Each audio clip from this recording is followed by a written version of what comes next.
I found that box of condoms in her purse on a dull Tuesday afternoon. Didn't mean to snoop, but she asked me to grab her phone charger, and her bag was unzipped on the couch. I reached in, felt that cardboard edge, pulled it out. Fresh box. Unopened. Looked brand new, like it had just come off the shelf at CVS. I stood there, not breathing much, staring at the words on the package. I thought, why would we need condoms? Because we hadn't used them in a decade. Not since my prostate trouble. I'd lost most of the drive back then, and she was the one who said, "It's okay, we don't need that." And I believed her. Maybe I even felt relief. It was like letting go of something that reminded me of being a younger man, full of energy, which I no longer was. So I swallowed that new truth of ours, no more passion, but more closeness, she said. And for a long time, I thought that was real. I still held that box in my hands when she called from the bedroom. "Find it?" I said. "Yeah, 1 second," and dropped the condoms back in her purse, real gentle. My hands were cold suddenly. When I stood up, I felt this strange pressure on my chest, like I'd run up a flight of stairs. I walked to her, gave her the charger, and I couldn't meet her eyes. She took it, said, "Thanks," then went about her business. I heard her rummaging through the closet a minute later. I just stood there, listening to my own heartbeat. We live in a small town, typical suburb outside some bigger city in the Midwest. Split-level house with a yard that's nothing special. Our bedroom's on the second floor, near the window facing the old maple tree. I've spent countless nights up there, reading, turning the pages slow because I couldn't sleep, while she dozed on her side, breathing softly. There was a time I was proud of that room. Painted the walls a warm cream color. Put up pictures from the day we got married and some places we traveled before my prostate went bad. Our honeymoon photo was on the dresser, her in a white sundress, me wearing a big grin I hardly remember how to make anymore. That Tuesday changed everything. I didn't say a word to her at first. Just put myself on autopilot. She left for her usual errands, groceries, pharmacy, or maybe the gym. I sat on the living room couch with the TV on mute. My mind kept spinning, searching for a reason. Maybe she bought them for her friend's bachelorette party. Maybe she was playing a prank. I mean, sometimes she could be impulsive. But none of it made sense. The reality that she might be sleeping with someone else hit me like a punch in the gut. I sat there until the clock said half an hour had passed. She came back, arms full of plastic bags. I just pretended to watch some sports highlights, nodding at the screen as if my world hadn't just cracked. When she went to bed that night, I stayed up watching late-night reruns in the den. Didn't want to lie next to her. Didn't know what my face or body might betray. Around midnight, I went upstairs real quiet, slipped into the bathroom. She'd left the door cracked. I could see her shape under the covers. For a moment, I thought about confronting her right then. But I had no proof, just that unopened box and 1,000 questions. I turned off the lights, crawled into bed, careful not to shake the mattress. I heard her breathe but couldn't tell if she was really asleep. I stared into the darkness, feeling my heart pound, and I thought, "So this is it, huh?" 2 days later, I found those black lace panties in the laundry. She rarely wore fancy underwear. Said it was uncomfortable. I'd seen her in them once, maybe twice, but not for a long time. We hadn't been physical in years, so her having these felt like another puzzle piece. She told me she no longer cared about that kind of thing, that our closeness was enough. Now I'm holding them, still warm from the dryer, feeling the lace between my fingers.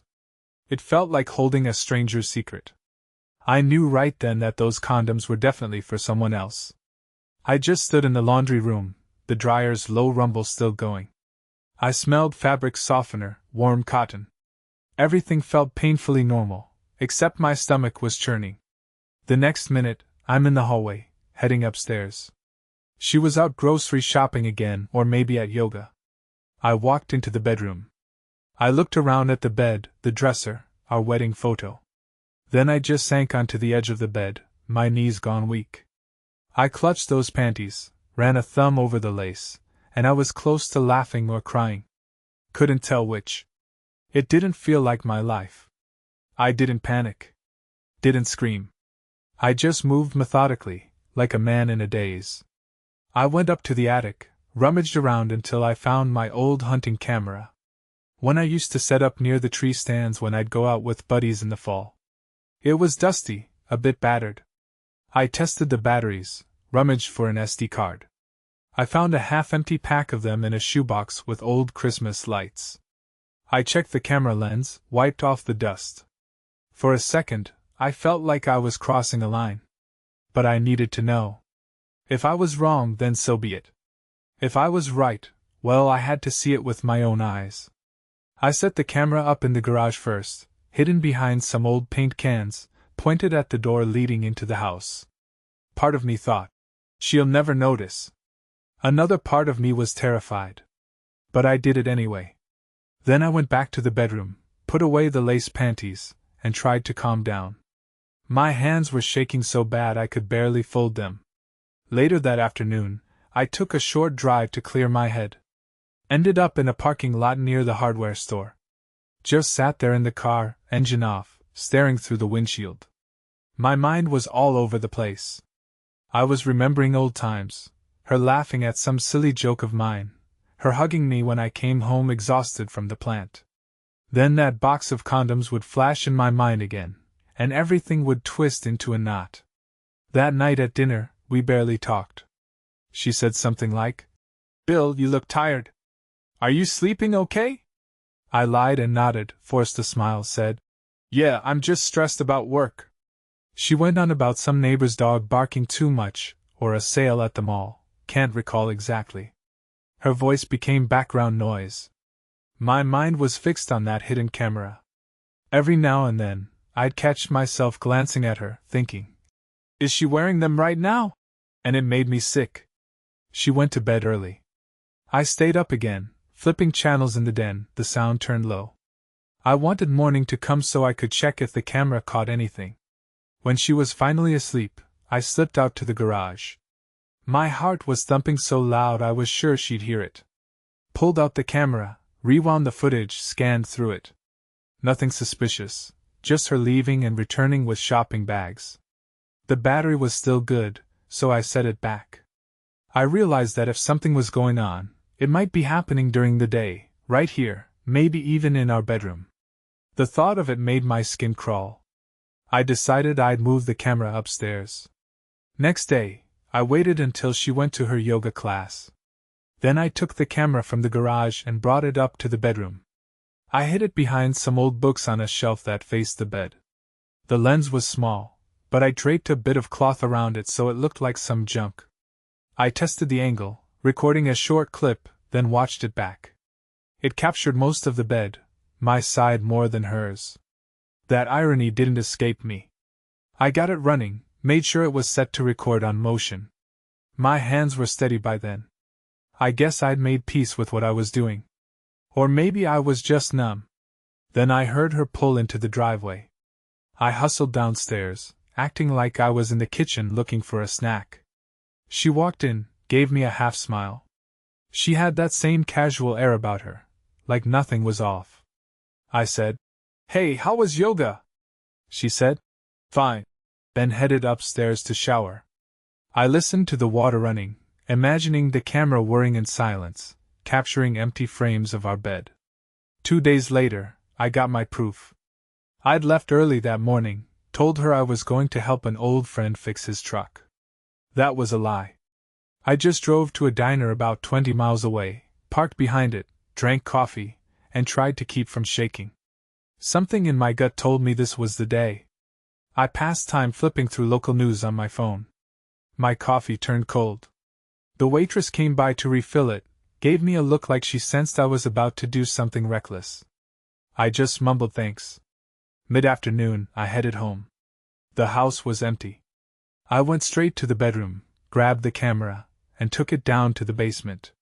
My workshop corner, half-finished shelves, old paint cans, that sour smell from the sump pump. I locked the door behind me. Felt paranoid, but I needed privacy. I plugged the camera's SD card into my laptop, clicked through the files until I found a clip from that same day, time-stamped around noon. I hit play. Couldn't breathe. I saw her walk in with a man. I recognized him from the grocery store. Tall guy, maybe in his 30s, the type who helps bag groceries. She was smiling. They were talking, but the audio was faint. He pulled her close, and I watched them kiss.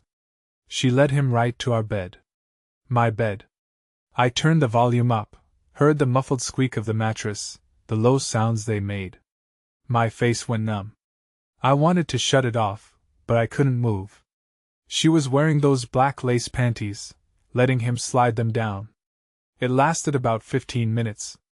Then they got dressed, shared another kiss by my side of the bed, and she walked him out. Just like that. No big ceremony. Not a single trace left behind, except the memory burning itself onto that SD card. I stared at the screen for a long time after it was over. Maybe 10 minutes, maybe an hour. Then I closed the laptop, folded my hands on the workbench, and realized I was shaking violently. I tried to calm myself by inhaling slow, exhaling. But I couldn't keep my breath steady. I didn't scream. I didn't punch a wall. Instead, I went upstairs, opened the freezer, and took out 2 nice steaks. I'd originally bought them for her birthday next month. They were good cuts, from the butcher we liked. I let them thaw on the counter, the cold water running over the plastic wrap. I recall looking out the window, seeing the neighbor's dog run across the yard. It was a regular day for everyone else. But my world had just imploded. When the steaks were ready, I seasoned them with salt, pepper, nothing fancy. Fired up a pan. The sizzle felt too normal. Each moment was heavy, but I kept moving through it, like a man stepping across broken glass, one foot in front of the other. I cooked both steaks just how I liked them, medium rare. I set one on a plate for myself, took the other off the heat and wrapped it in foil. I sat down at our small kitchen table, the overhead light flickering a bit. Ate that steak in silence, chewing slowly, swallowing the bitterness along with the meat. I was alone in the house, the ticking clock the only sound. Halfway through I paused, wiped my mouth, and thought about that camera, the bed, the man's face, the lace panties. Then I forced myself to take another bite, chew, swallow. By the time I finished, my stomach felt raw. I wrapped up the second steak, placed it in the fridge to chill, tucked it behind the carton of eggs. Didn't bother cleaning up the pan. I just left it in the sink. My chest felt hollow, but my mind was already forming a plan. That night, she came home around 8. Said she got delayed because of something at the grocery store, some random excuse. I barely answered. She frowned, asked if I was okay. I said I'd had a headache. She offered me a pill. I said I'd manage. She went to the bedroom, presumably to check her phone or whatever. I stared at her bag as she walked away, remembering that condom box. My mind flashed to her panting in our bed with that younger guy, moaning in a way she never moaned with me. A cold spike of anger pushed into my lungs, but I didn't let it show. I just stood there in the hallway with the overhead light buzzing. I remember wanting to tear the whole place down, but I stayed quiet. She lay in bed reading a magazine, occasionally glancing at me as I passed by the doorway. I headed to the basement, telling her I was going to look for some painkillers I kept in a toolbox. I stayed down there in the darkness for a long time, eyes closed, trying to process what I'd seen. I woke early the next morning, still in the basement. My back hurt from sitting in a folding chair all night. I went upstairs, found she'd already left for yoga. I guessed it might be more than yoga. But I didn't check the camera. I was done watching. Instead, I took that steak out of the fridge, unwrapped it from the foil, and heated it a bit. Put it on a plate with some toast. Brewed coffee. By the time she walked in, wearing her workout clothes, I had that meal waiting. She smiled like nothing was wrong. She even said, "Wow, you cooked?"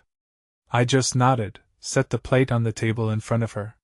She sat down, took a bite. Chewed. I poured her coffee, then stood behind her, leaning on the counter, watching her. She never knew that steak had spent a night next to the camera in the basement, right where I'd downloaded that footage. Never knew it was practically marinated in my rage. She just ate it, complimented the flavor. I sipped my coffee silent. She looked at me and said, "This is nice." I nodded. Didn't trust myself to speak. That evening I asked her son, my stepson, to come over. The kid's 24, in that limbo stage of life, still figuring himself out. She had him when she was young. His father's not in the picture much. I've tried to be supportive, but we're not super close. He showed up, we sat him down in the living room. She was right there, perched on the arm of the couch, her eyes flicking between me and him. I told him, calmly, that I needed him to see something. Then I went to the basement, got my laptop, pulled up that footage. She must have guessed something was up, because her face went pale as a sheet. I set the laptop on the coffee table, hit play. At first, my stepson just watched with confusion. Then it clicked. He realized he was seeing his mother in bed with another man, in my house. He looked at me, then at her, horror crossing his face. I didn't say a word. She sat there, mouth open, no sound. He slammed the laptop shut, stood up, stared at her. The silence was thick. I said, "Sorry, but you needed to know." Then he left without a single word. I remember the sound of the front door hitting the frame as he walked out. She started crying, or maybe trying to. I heard a whimper. She looked at me, eyes wide, mouth trembling. I looked back at her, and said nothing. She realized I wasn't going to yell. Wasn't going to cry or beg her to explain. That scared her more than if I'd thrown a lamp or called her every name in the book. She tried to speak, stammered something like, "Bill, listen," but I just turned my back and walked to the den. That was the moment it truly began. My break from everything we'd built. A week went by. I hardly saw my stepson in that time. She walked around the house like a ghost, tried to talk to me once or twice, but I gave her nothing. I slept in the basement, or in my truck some nights. Didn't bother packing a bag or anything. I just distanced myself. I wasn't sure what came next, but I knew I wasn't staying. The only question was how to do it. She avoided bringing up that video. Maybe she was scared, maybe she was full of shame. Maybe she was beyond caring. I didn't know. She'd leave the house at odd hours, come back, not speak, fix herself a sandwich, go to bed. On the 7th day, her son came back. He knocked on the door, asked for me. We went to the backyard, sat on 2 old chairs next to the unlit grill. It was early evening, sky tinted orange. I remember the faint sound of traffic from a few streets over. He said, I think you deserve to know something." His voice was low, shaky. I waited. He told me that this wasn't the first time. She'd done it before, with his friend back in college years ago. She told me at the time that she was driving to see her sick mother. The mother who lived 3 states away. But instead, she'd gone to meet his friend in some motel near campus. My stepson found out accidentally. He saw a text on his buddy's phone. But he never confronted her because he was young, scared, didn't want to blow up his life. He said he felt guilty, like he should have told me sooner. I sat there, taking it in. My heart was heavy, but I wasn't surprised. It just felt like another piece of the puzzle sliding into place. He was quiet for a long moment, then he said, "I'm sorry, Bill." I nodded. We both looked at the dying light in the sky. Eventually, he got up, said he needed to leave. I told him to take care of himself. That was it. I watched him go, feeling an odd mixture of pity and anger. Mostly at myself for not seeing any of this before. I went inside. She was in the living room, staring at the blank TV screen. The curtains were drawn. She didn't ask what he said. I walked past her, into the basement. Sat on my old chair, stared at the concrete floor. Time passed slowly. For the next 2 months, I said almost nothing. I didn't pack, didn't fight, didn't ask for reasons. If she tried to speak to me, I'd nod, grunt, or walk away. I was done with words. My mind had moved on to logistics. I told her I was going fishing in Wyoming for a bit. She didn't argue. Maybe she was relieved I wasn't screaming or throwing accusations. Maybe she was planning something too. I didn't care. I put a few changes of clothes in a duffel, grabbed my rods, my old boots, and left. I drove through miles of flat highway, my head empty, my hands gripping the wheel. Now and then, a thought would surface. Her face, that man's hands on her body, the black lace panties. I'd grit my teeth, push it away. After a day's drive, I got to Wyoming. Found a cheap motel near a fishing spot I'd read about once. I spent a few days out by the water, casting lines, catching nothing. My heart wasn't in it. I just needed to be anywhere but home. But I had a plan forming. I went into town, found a used car lot. Bought an old sedan with cash. It was scratched, the paint peeling on the rear fender. Didn't matter. I just needed a set of wheels in my name only. Then I called the bank. Shifted all my savings into a single account I'd opened for myself. Cleaned out every cent I could. The bank teller's voice on the phone sounded polite, normal.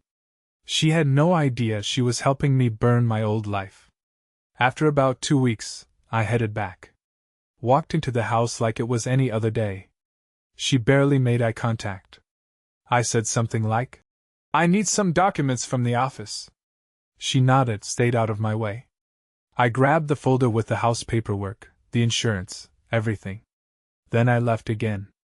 Over the next week, I did what I had to do, took a second mortgage on the house, forged what needed forging, opened credit lines in her name. The system didn't blink. As long as the forms were signed, nobody cared. I made sure every possible debt was laid at her feet, locked in legally. Then I sold our summer trailer up in the mountains, the one we used for those mild vacations when I was still healthy.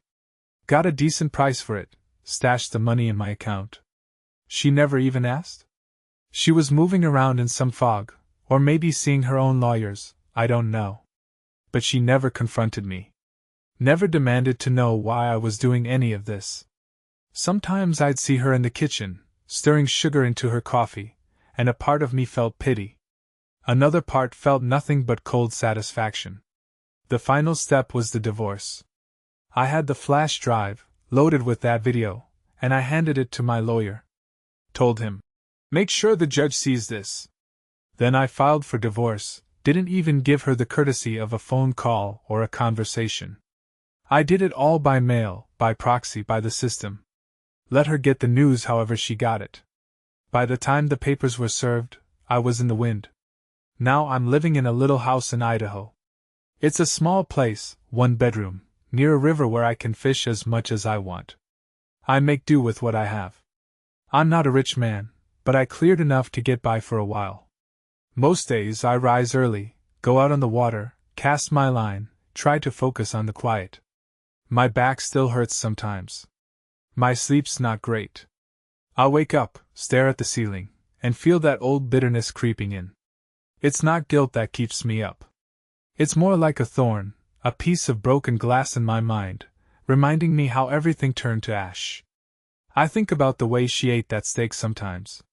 The second one I cooked, the one I left in the basement next to that camera. She had no idea. She just chewed, swallowed, made some small talk. Part of me still takes dark satisfaction in that memory. Like I served her a slice of my anger, and she ate it willingly. I'm not proud of it, but I can't deny it helps me sleep when the nights get long. I haven't heard from my stepson since that day in the backyard. Maybe he's out there living his life, trying to forget all this. Sometimes I hope he's okay. He was a kid caught in a storm he didn't make. I don't hate him. But I had to do what I did. When a man's pushed to the wall, he either caves or fights back. I fought back in my own way. So that's it. That's my story. Nothing fancy, no big moral. Just a man who found out what was really going on under his own roof. A man who stopped talking and started taking action. I don't expect sympathy. I'm not sure I deserve it. But it's done. If there's an aftertaste, it's just that bitterness that lingers on your tongue after you've swallowed something foul. I keep casting lines in the river, keep my hands busy, my mind focused on the water. Some days I even find a bit of peace out there. Other days, I see her face in my head. But then I remember the coldness of her betrayal, the recording on that flash drive, and the look on her face when I showed it to her son. That's when I remind myself I didn't start this. I just finished it in the only way I knew how. I woke up the next morning after finding the condoms and the panties, and everything felt twisted. Let me backtrack a bit, because I realize I'm giving you the aftermath first. Back then, at the start of it all, I was just a guy in my early 50s, living the life I thought I'd have until the end. My routine was predictable: wake up, brew coffee, watch the local news, maybe stroll around the block if my hip felt okay. I'd sometimes head to the hardware store to grab supplies for random house projects. She'd do her thing, go to the gym, or as she called it, yoga. Come home, chat about small stuff like whether we needed to mow the lawn this week. We'd been married almost 15 years. She was a widow when we met, had a son who was a teenager then. I never planned to be a stepdad, but I tried my best. We had good times, at least I thought so. We'd go to the movies, host little barbecues, even took a road trip now and then, back before my health went downhill. Then came my prostate issues. That was around 5 years into the marriage. It hit me hard, physically and mentally. I just couldn't function the way I used to, and it ate at me. I tried medication, tried therapy. She was the one who said, "Let it go. We can be intimate in other ways." So I did. I accepted that part of my life was over. And for a long while, she seemed content with that. Or so she said. But that morning, after my discovery, I walked around the house noticing all these tiny details. The coffee pot was left on. The floor by the doorway needed a sweep. A pair of her earrings sat on the table, glinting in the light. I felt detached, like I was watching someone else's life. I kept thinking of how we drifted into a routine that involved no real intimacy, no big fights, just daily tasks. And now I'm carrying the knowledge of that box of condoms, that lacy underwear, feeling a sting that wouldn't go away. I tried to recall when we last touched each other with any real passion. Maybe 8 or 9 years back. The memory was fuzzy. She used to run her fingers through my hair, used to tease me when I tried to fix the sink and ended up flooding the bathroom. Laughter. Warmth. Where the hell did that go? She came downstairs around 8, wearing a robe. Gave me a peck on the cheek. It felt obligatory.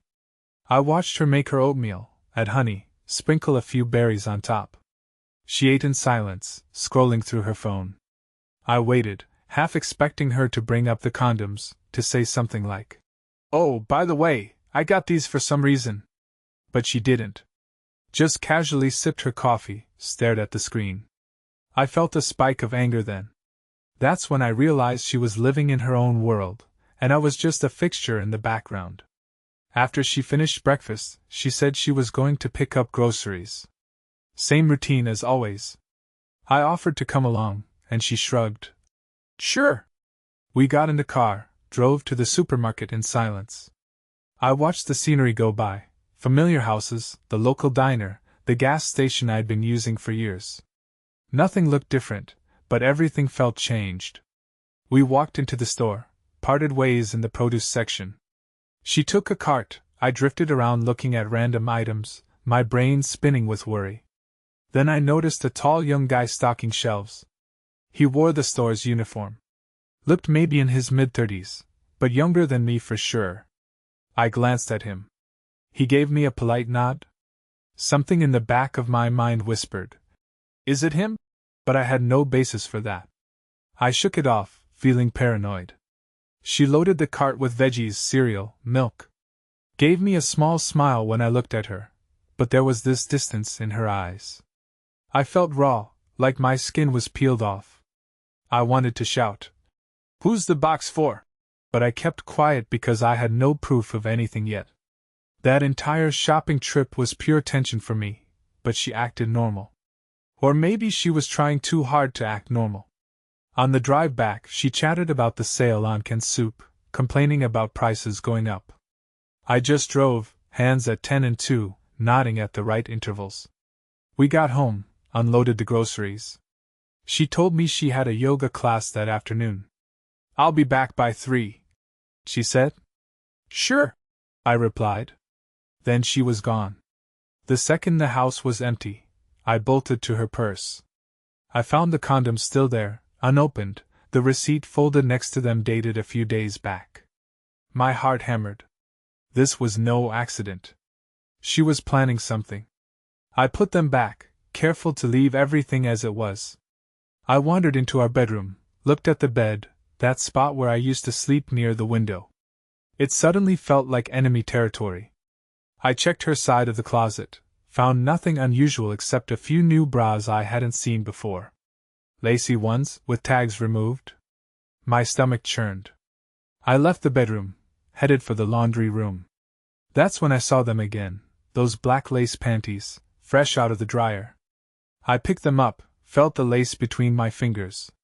Couldn't remember the last time I'd seen her wear something like that for me. Then I realized it must have been for someone else. That realization hit me hard. My mind started racing, picturing who, when, how. The pain felt like a physical blow, but I was too numb to cry or yell. I stood there for a good few minutes, just holding them, my throat tight, tears burning at the corners of my eyes but not falling. Then I let out a breath, put them in her drawer, and headed to the attic to find my old trail camera. It was a dusty relic from my hunting days. I'd go on trips with buddies, set it up to watch for deer or coyotes. Now, I was going to use it to catch something else. I rummaged through boxes until I found it, checking the battery compartment, praying it still worked. By some miracle it did. I tested the lens, found a small SD card, made sure the date and time were correct. My hands shook as I did it. Each movement felt like a betrayal of the life we built. But I had to know. If I was wrong, I'd be relieved. If I was right, well, I braced myself for that. At first, I placed it in the garage, hidden among paint cans, angled at the door. Then I waited. She'd come and go, but I didn't see anything out of the ordinary except the tension in my own gut. A day later, I moved it upstairs, aiming it at the bed, hidden in some old knickknacks on a shelf. I felt dirty doing it. But I was desperate. She didn't suspect a thing. Or if she did, she never let on. I lost track of time, barely sleeping at night, just waiting to check the footage. She kept up her normal routine, yoga, groceries, errands.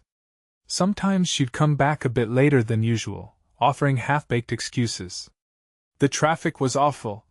Or, I grabbed a coffee with Linda. My suspicion grew with each new explanation. Meanwhile, I hardly ate, constantly checking my phone to see if I had any messages from her.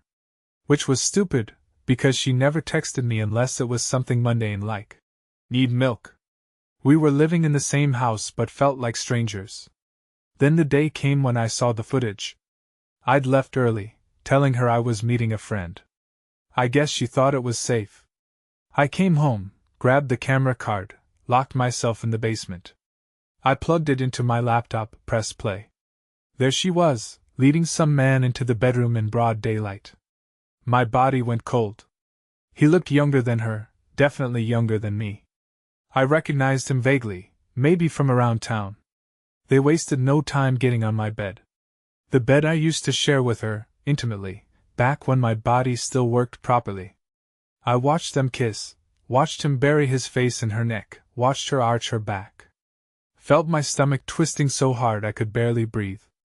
I shut my eyes at one point, but the audio kept going, so I opened them again, forcing myself to witness every second. By the end, I was drenched in sweat, my hands balled into fists. I wanted to smash the laptop against the wall. Instead, I just closed the file, ejected the card, put it all away carefully. Something in me snapped. The version of me that would have cried or begged was just gone. I felt hollow. I went upstairs, took out those steaks from the freezer. I'd bought them weeks ago, planning a nice birthday dinner for her. The irony made me almost laugh. Let them thaw under warm water. Season them like normal, put them on a hot pan. The sizzle cut through the silence of the house. Cook them both medium rare, the way I used to do it for our special occasions. Then I sat down alone at the table and ate one, bite by bite, forcing it down my throat along with my anger. The second one, I wrapped in foil. Put it in the fridge. I already had a plan for it. The next morning she strolled in from yoga, her hair still damp from a shower. I was at the kitchen counter, warming that second steak, toasting some bread, brewing coffee. She acted surprised. "What's this?" she asked, eyeing the food. I said nothing at first. Just placed the plate in front of her. She looked at me curiously, then started to eat. I stood there, arms folded, thinking. She has no idea. She had no clue that steak had been sitting next to the camera, next to the flash drive that held the video of her and that man. She complimented it, said something about how it was sweet I cooked for her. I shrugged. Sipped my coffee, my teeth clenched so hard it hurt my jaw. It was like feeding her my anger on a plate, and she swallowed it without question. That evening, I asked her son to come by. I didn't tell him why, just that it was important. When he arrived, I led him into the living room. She was there, perched on the arm of the couch, anxious. I opened my laptop, clicked the file, and let him watch. He didn't understand at first. Then realization spread over his face. He snapped the laptop shut, stood up. Looked at me, looked at her. She was so pale I thought she might pass out. He said nothing, just walked out. The front door slammed behind him. She stared at me, eyes wide, trying to speak. But I turned and walked away. That was the last conversation we had in that house as husband and wife. The week after that was a haze. Sometimes I'd notice her pacing the hallway, maybe trying to work up the courage to talk to me. I avoided her. Slept on a cot in the basement, or in my truck. She didn't push it. Maybe she knew she'd lost any chance to explain. Maybe she thought I'd eventually calm down and talk. Instead, I planned my next steps. I was methodical about it. Took quiet phone calls, arranged appointments at odd times, told her I was out job hunting or something. She stopped asking questions. Her son didn't return my calls. I left him 2 voicemails. Just said, "Hey, I'm sorry about all this. I didn't know another way." He never responded. That stung, but I understood. He probably felt torn apart, seeing his mother like that. I didn't blame him for wanting to stay away. I started thinking about how I could leave. I thought about just walking out, but that felt too easy for her. I wanted to do it in a way that ensured she'd feel the consequences of what she'd done. And honestly, I was angry. Angry at the years of loyalty I'd given, the love, the trust, only to have it trashed in my own bedroom. I'm not proud of what I did next, but at the time, it seemed the only way to get closure. I called up the bank. Found out we could take a second mortgage on the house. I forged her signature, which wasn't hard since I'd been signing documents on her behalf for years. Little things like that. The bank staff didn't question it. We'd had joint accounts, joint everything. Then I applied for a line of credit in her name. Took it to the limit. Kept the money in a new account I opened just for me. I felt a cold thrill with each step, imagining how she'd react when the bills started rolling in. But I didn't dwell on it too much. I told myself she deserved it for betraying me, for lying all those years. I sold our summer trailer. It was a decent little place by a lake, where we'd spent a few weekends every year. She used to say it was our escape. Well, I sold our escape. Put the cash in my pocket. She never asked about the trailer, probably too wrapped up in her own guilt, or whatever was going on in her head. Meanwhile, I was quietly dismantling every piece of our shared life. She must have sensed something was up, because one night she came to the basement. I was sitting at my old workbench, looking at the divorce papers I'd printed. She didn't see them. She just stood there by the steps, arms crossed, her face drawn. She said, "Can we talk?" Her voice was shaky. I told her, "No, not now." She stared at me for a minute, maybe waiting for me to relent. I just kept my eyes on the table. Finally, she turned around and went back upstairs. The door closed. My chest was tight, but I wouldn't let myself soften. I was past that point. The next morning, I told her I was going fishing for a while, probably up in Wyoming. She didn't argue, didn't say much at all. She mumbled something like, "Okay," her gaze on the floor. I loaded my truck with rods, cooler, a sleeping bag. Drove off without a goodbye. The air felt thick with finality as I pulled away from the house. I remember checking the rearview mirror, seeing the curtains flutter in our bedroom window, thinking that was the last time I'd see that place as my home. I spent about 2 weeks drifting around Wyoming. I found a spot near a river. It was beautiful, quiet, cold. I tried to fish, but I caught almost nothing. My mind was a storm of what-ifs, regrets, anger. I slept in cheap motels or sometimes in my truck if I felt too restless. One day I woke up at dawn, sat by the water, and realized I didn't want to go back to that house, to that life. I was done. It was like the final puzzle piece clicking into place. So I got up, drove into the nearest town, and found a small used car lot. Talked to the owner, paid cash for a beat-up old sedan, and drove it off the lot with no plan other than leaving my old life behind. I spent hours on the phone with banks, transferring funds, consolidating accounts. The money we'd saved over the years, I moved into my name. I told myself it was my right. I'd earned it just as much as she had. Probably more, given her side activities. I shut down credit cards, opened new ones. I wanted to be untouchable. Eventually, I called a lawyer friend of a friend, told him I needed a quick divorce. He asked about grounds, and I told him I had proof of adultery. That was enough. He walked me through the process, said I could file an absentia. I gave him the flash drive. He said, "This is pretty damn solid." I nodded, even though he couldn't see me over the phone. When I finally drove back to our house, it was late at night. She was asleep.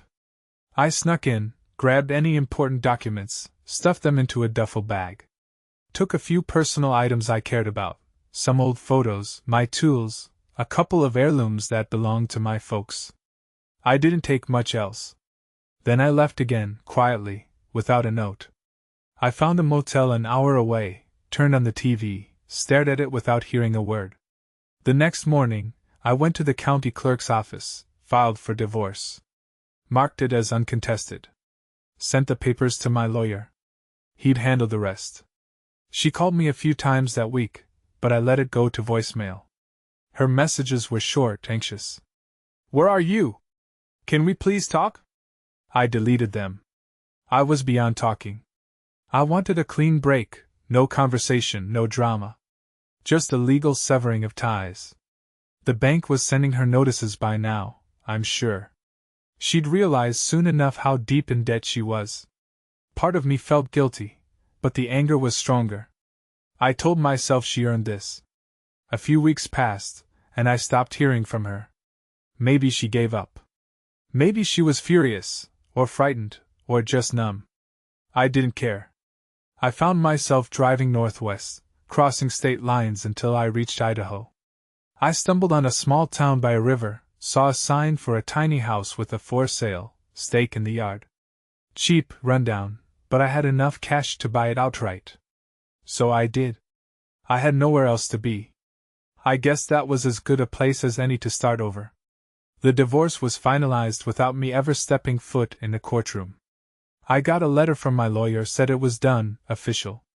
She contested nothing, probably had no grounds to. The judge saw the footage, saw my proof. I imagined she was humiliated, but I didn't ask for details. I had what I needed, my freedom, and a small chunk of money left in my name. The day I moved into my new place in Idaho, I carried a few boxes inside, set them on the dusty floor, and just stood there. The walls needed paint, the floor creaked, and there was a faint smell of mildew. But it was mine, free and clear. No memories of her, no ghosts of that house. Just a blank slate. I felt uneasy and relieved all at once. I unpacked slowly. Some kitchen items, basic clothes, my fishing gear. Hung a single photo of myself as a teenager, standing next to my dad and a massive catfish we'd caught back in '78. It felt strange to be so alone. I'd been married for years, always had someone around. Now it was just me, the walls, and the sound of water from the river out back. I turned on a cheap radio, let some old country station fill the silence. Made a pot of coffee. Sat on a folding chair, sipping, staring at the peeling paint. I thought, well, this is how it ends up. I thought about the day I confronted her son with the video, how he looked at me and then at her. The betrayal on his face was aimed at her, but also at me for forcing him to see it. I'd made him a part of my revenge. Maybe that was cruel, but at the time, I wanted the truth out in the open. No more secrets. Now, I sometimes wonder if there was another way. Too late for that. Over the next few days, I started cleaning the place. Painted the living room a neutral color. Fixed a few loose boards on the porch. Kept busy. The local hardware store became my second home. I'd chat with the clerk, a guy in his 60s who'd lived here forever. He'd ask questions about where I was from, but I gave vague answers. I wasn't ready to share my life story. I slept fitfully on a mattress on the floor.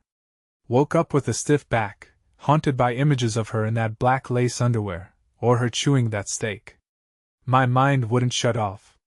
Sometimes I'd wake at 2 in the morning, go out to the porch, stare at the dark sky. The wind would rustle the trees, and I'd catch myself trembling. Not from cold, but from the memory of everything that happened. I'd think about the hush in the house after I showed that video to her son. How she looked at me with wide, panicked eyes, and I just turned away. I'd feel that twist in my gut again.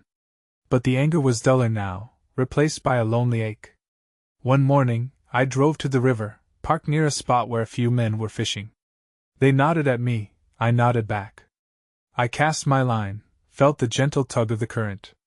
For a moment, it was peaceful. The water glistened in the sunlight, the air smelled of pine. I thought, this is what I wanted, right? Freedom, a fresh start.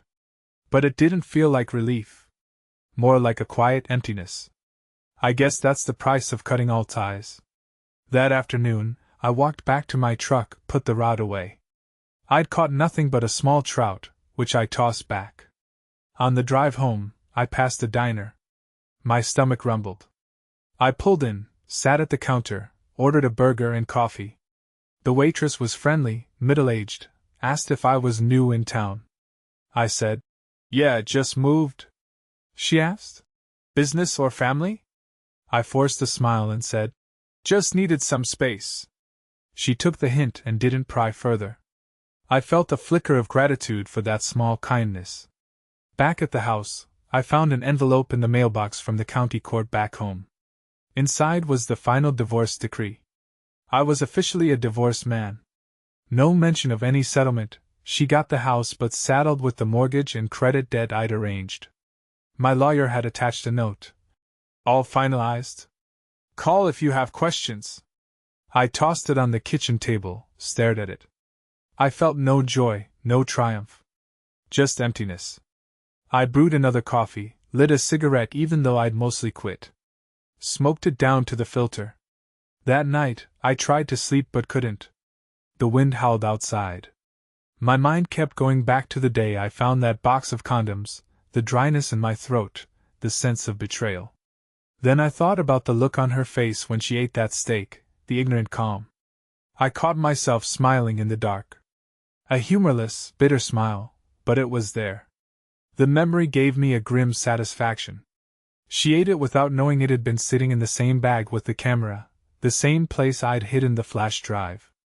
In a twisted way, that memory was my only solace. A couple weeks later, I got a call from an unknown number. Usually, I ignore those. But I picked up out of habit. It was her son. I recognized his voice right away. He said, "Hey, can we talk?" I was quiet for a moment. Then I said, "Sure." He asked if I could meet him somewhere. I told him I was a few states away now. He sighed.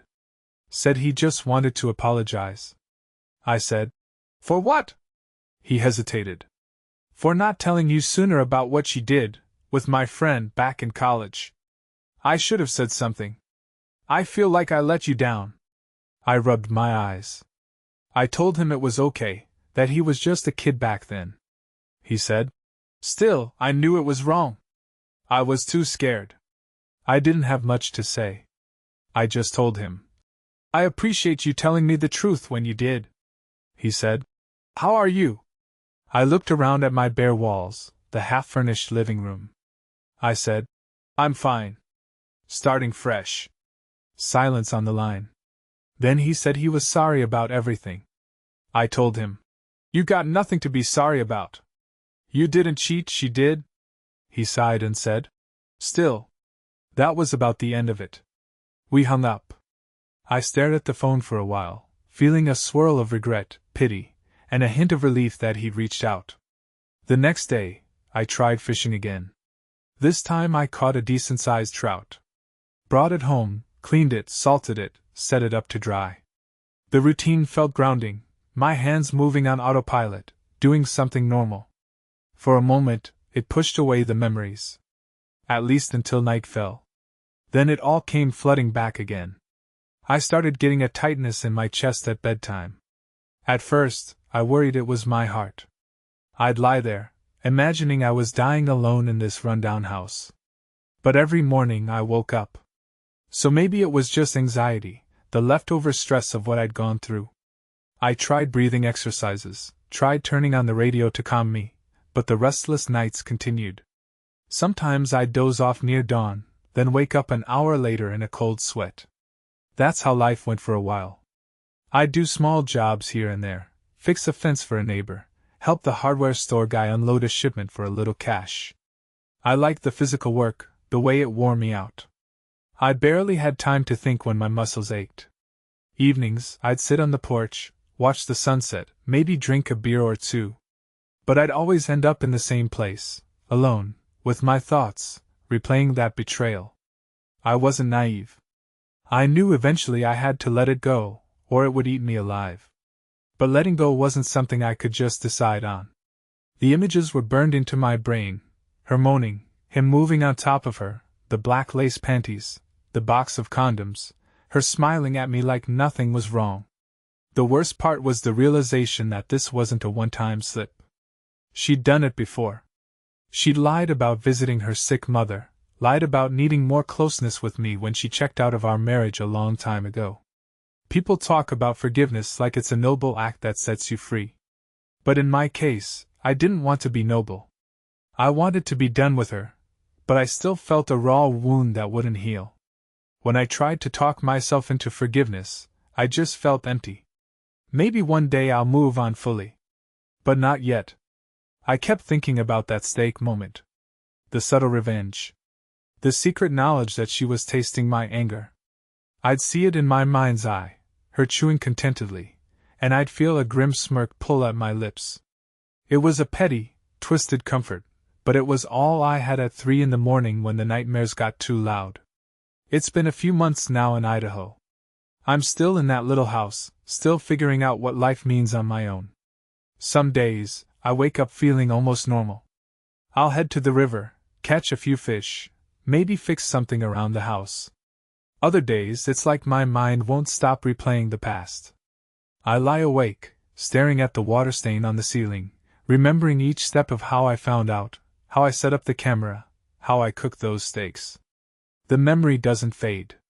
There's a small diner in town, the one I visited early on. I go there sometimes in the late afternoon, sit at the counter, order a slice of pie and a coffee. The waitress, her name's Carol, started asking about me in a gentle way, where I'm from, if I've got family nearby. I just tell her I'm on my own. She doesn't pry too much. I appreciate that. She mentions events in town, gatherings, suggests I check them out. I nod politely. I might go sometime, but I'm not ready to be social. I'm still licking my wounds, I guess. I got a letter from the bank addressed to me at my old home. They forwarded it here somehow. Turns out the second mortgage is in default. She hasn't been paying, or can't pay. The credit lines I took out in her name are also in default. She's drowning in debt. A small part of me feels vindicated. Another part feels no satisfaction at all. Just a numb acceptance that what I did has consequences. I tossed the letter in the trash. Not my problem anymore. I haven't heard from her directly since she tried calling those few times. I don't know if she's with someone else now. Maybe she ran off, maybe she's working 3 jobs to keep that house. Doesn't matter to me. The house was never home after I saw that footage. I never want to see those walls again. Whatever's left of our life is a legal tangle of debts and property. The judge granted the divorce, so we're officially done. If she tries to contact me for some reason, I don't plan on responding. Her son called once more, just to let me know he was okay. He didn't mention his mother much, just said he was trying to distance himself from all the drama. I told him I understood. We talked a bit about random things. He asked if I was fishing, I said yes. We didn't talk about meeting up. Maybe someday we'll cross paths. Hard to say. The nights are still tough. I'll wake at odd hours, heart pounding, no thread around me except my own memories. Sometimes I get up, fry an egg, stare at the dark windows. You'd think with time, I'd calm down. But it's not that simple. I carry the sense of betrayal like a brand on my skin. I remind myself. You're free. You got out. You're in a new place. But the mind doesn't turn off that easily. Anger is sticky. Hurt is sticky. And I know I've got to process it in my own slow way. One late night, I found myself on the porch, listening to the river, letting the cool air brush my face. I remembered our wedding day, how happy we seemed. How I believed that was the start of a solid, honest life together. Then I skipped forward in my mind to that day with the camera, seeing her with another man on my side of the bed. The contrast was so stark, it almost made me dizzy. I guess life can turn like that, no big warning, just a slow drift until you find yourself miles away from where you started. I realized then that I felt more anger at the lie than at the sex itself. If she just told me she needed something else, or if she'd left me first, maybe it would have hurt less. But she kept me in the dark, pretended everything was fine, all while stepping out on me in my own damn house. That's what still gets under my skin. But as I sat there, staring at the stars, I decided I wouldn't let that define the rest of my life. I'm 50-something, not dead. I can still fish, maybe travel a bit, see the country. I have enough saved to keep me afloat for a while. Maybe I'll pick up some odd jobs here and there, keep my hands busy. Keep the mind from wandering too far into the past. A few days later, I took a drive around the region, checked out some state parks.